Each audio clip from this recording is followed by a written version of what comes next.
अर्जुन ने कहा, हे अच्युत, कृपा करके मेरा रथ दोनों सेनाओं के बीच में ले चलें, जिससे मैं यहाँ उपस्थित युद्ध की अभिलाषा रखने वालों को और शस्त्रों की इस महान परीक्षा में जिसने मुझे संघर्ष करना है उन्हें देख सकूं। यद्यपि श्री कृष्ण साक्षात श्री भगवान हैं, किंतु वे अहेतु की कृपावश अपने मित्र की सेवा में लगे हुए थे।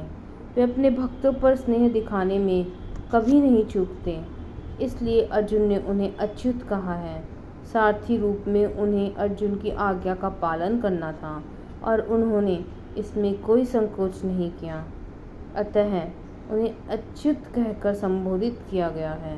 यद्यपि उन्होंने अपने भक्त का सारथी पद स्वीकार किया था, किंतु इससे उनकी परम स्थिति अक्षुण्ण बनी रही। प्रत्येक परिस्थिति में वो इंद्रियों के स्वामी श्री भगवान ऋषिकेश हैं। भगवान तथा उनके सेवक का संबंध अत्यंत मधुर एवं दिव्य होता है। सेवक स्वामी की सेवा करने के लिए सदैव उद्यत रहता है और भगवान भी भक्त की कुछ न कुछ सेवा करने की कोशिश में रहते हैं। वे इसमें विशेष आनंद का अनुभव करते हैं कि वे स्वयं आज्ञादाता न बने, अपितु उनके शुद्ध भक्त उन्हें आज्ञा दें। चूँकि वे स्वामी हैं, अतः सभी लोग उनके आज्ञा पालक हैं और उनके ऊपर उनको आज्ञा देने वाला कोई नहीं है। किंतु जब वे देखते हैं कि उनका शुद्ध भक्त आज्ञा दे रहा है तो उन्हें दिव्य आनंद मिलता है। यद्यपि वे समस्त परिस्थितियों में अच्युत रहने वाले हैं।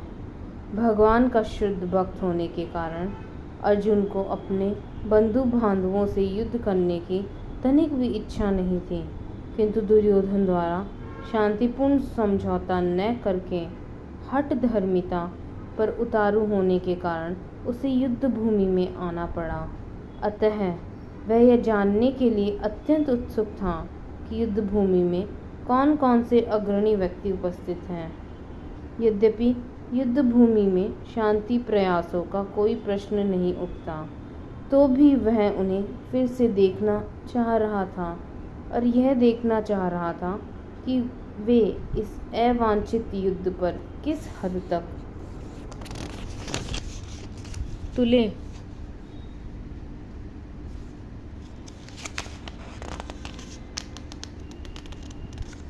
मुझे उन लोगों को देखने दीजिए जो यहाँ पर धृतराष्ट्र के दुर्बुद्धि पुत्र दुर्योधन को प्रसन्न करने की इच्छा से लड़ने के लिए आए हुए हैं।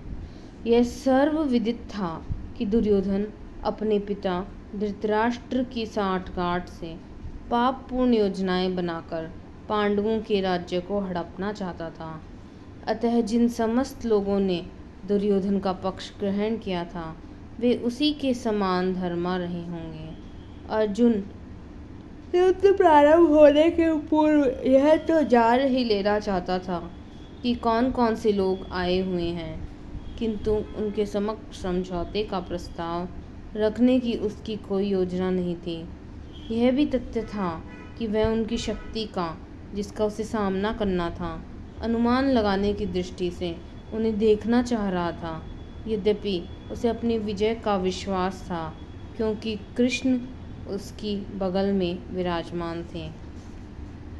संजय ने कहा, हे भरतवंशी, अर्जुन द्वारा इस प्रकार संबोधित किए जाने पर भगवान कृष्ण ने दोनों दलों के बीच में उस उत्तम रथ को लाकर खड़ा कर दिया। इस श्लोक में अर्जुन को गुड़ाकेश कहा गया है। गुड़ाका का अर्थ है नींद, और जो नींद को जीत लेता है वह गुड़ाकोश। नींद का अर्थ अज्ञान भी है। अतः अर्जुन ने कृष्ण की मित्रता के कारण नींद तथा अज्ञान दोनों पर विजय प्राप्त कर ली थी। कृष्ण के भक्त के रूप में वह कृष्ण को क्षण भर भी नहीं भुला पाया, क्योंकि भक्त का स्वभाव ही ऐसा होता है। यहाँ तक कि चलते अथवा सोते हुए भी कृष्ण के नाम, रूप, गुणों तथा लीलाओं के चिंतन से भक्त कभी मुक्त नहीं रह सकता।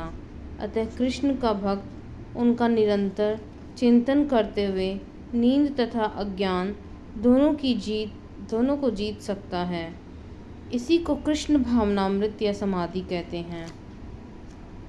प्रत्येक जीव की इंद्रियों तथा मन के निर्देशन अर्थात ऋषिकेश के रूप में कृष्ण अर्जुन के मंतव्य को समझ गए कि वह क्यों सेनाओं के मध्य में रथ को खड़ा करवाना चाहता है। अतः उन्होंने वैसा ही किया और फिर वे इस प्रकार बोले। धन्यवाद।